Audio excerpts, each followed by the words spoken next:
What is holding you hostage? In this video, this is a very serious situation that happened last year in 2024 in Brazil, where a woman was being held hostage and she eventually was able to escape the situation. The police came in to save her from the situation. The hostage taker was eventually detained and handled accordingly, and the hostage did not sustain any major injuries. The number one thing that I noticed from this video is the expression on the hostage's face. She feels, or it appears to me, that she's more annoyed with the situation rather than afraid for her life or afraid, period. She just looks like she's ready to go wherever she wants to go, whether she's at the bus stop to catch the bus to the grocery store, to her job, or just to get back home at the end of the day. She just looks annoyed. The situation around her, all of the noise and the chaos, because I'm sure there was a lot of screaming, and the woman is screaming in her ear, and she has whatever kind of weapon held to her neck. She just seems unbothered by all of it. And she just wants to get on with her day. She just wants to get on with her life.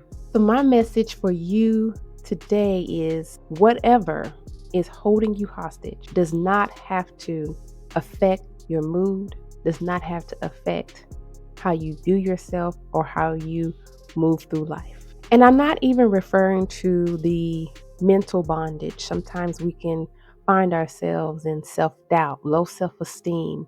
We may have regret for the past decisions that we made and have some shame associated with that.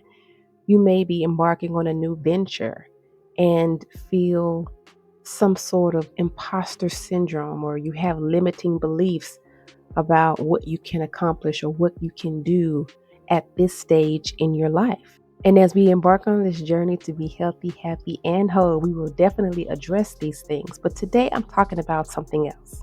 I'm talking about the everyday, in your face, tangible things that you cannot escape from on a daily basis. Things like housework, doing the laundry, cooking meals for everyone, cleaning your home can feel like a bondage. Being at work, suffering microaggression, doing something that you hate, clocking in, clocking out, asking permission to take a break, asking permission to go to the bathroom, asking permission to take off when you're not feeling well can feel like bondage. Maybe you are a mother, and the load that we know that carries from rearing and educating and loving and protecting and cooking and chauffeuring and refereeing, and it just goes on and on and on. And even though we absolutely adore and love our children, and we take the responsibility of raising them very seriously, that does not mean that we don't get tired. Or maybe you are an empath, or you have concerns with the world landscape, whether politically, on social media, you're being bombarded by all of the junk and it affects you. It holds you hostage at times.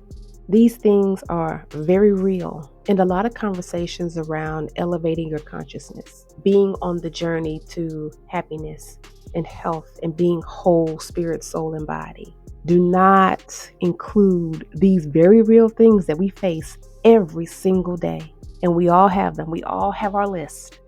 My goodness, do we all have a list? But I want to encourage you today, consider these things, which will not be hard to do because you're faced with them every day, but to change your thoughts around them. Let me tell you what I do in the hopes that it will encourage you as well. First things first, I have to protect my energy. I have to protect my peace, which means turning off social media, changing the channel, deciding instead to divert my energies in other places. Because I will tell you, I have seen some things, and I'm sure you have too, that are so toxic. By the time you finish scrolling through social media or watching the news, you feel worse about yourself than what you already did. I mean, there are actually established podcasts where these individuals are telling you that you are not worthy.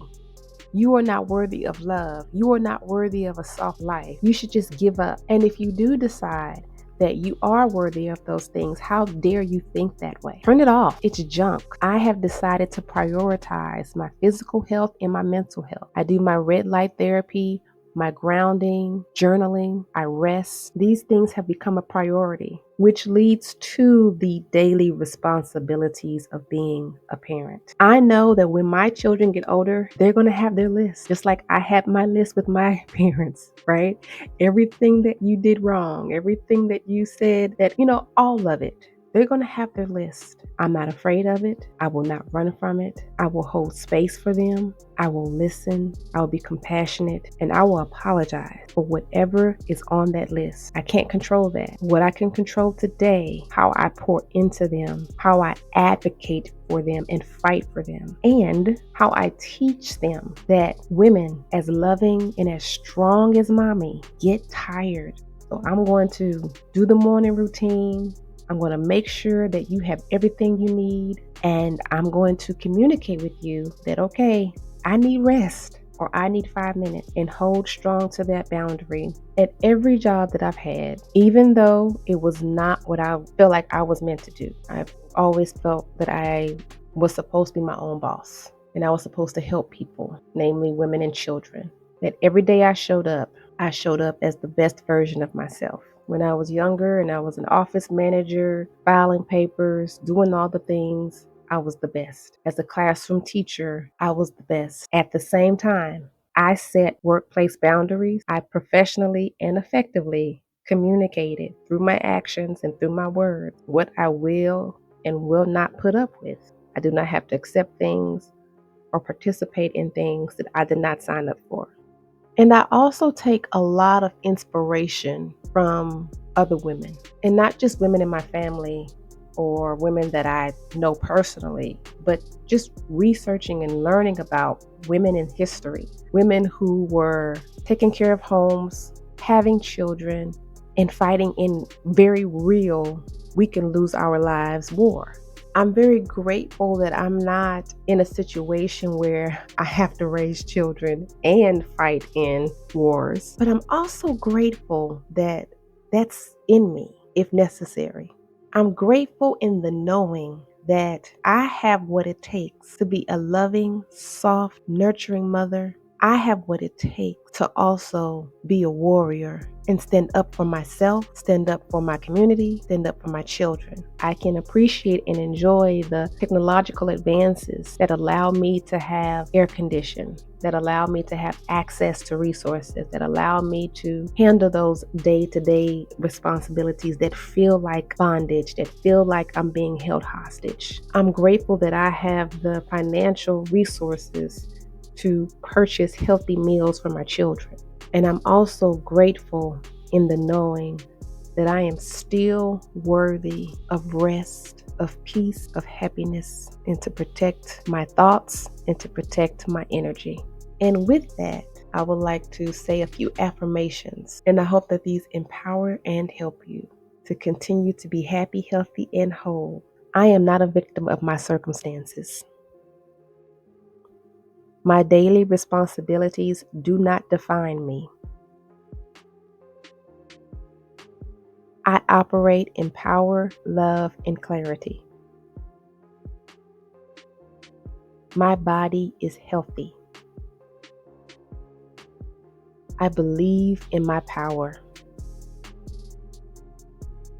I protect my energy. I am victorious. I am worthy of all positive things. I am thriving. I attract the highest and the best. I listen to my body and allow myself to rest. I am unflappable. I seek wise and loving counsel. I have power and resilience in my DNA. My outer life may appear hard for a moment, but my inner life is soft always.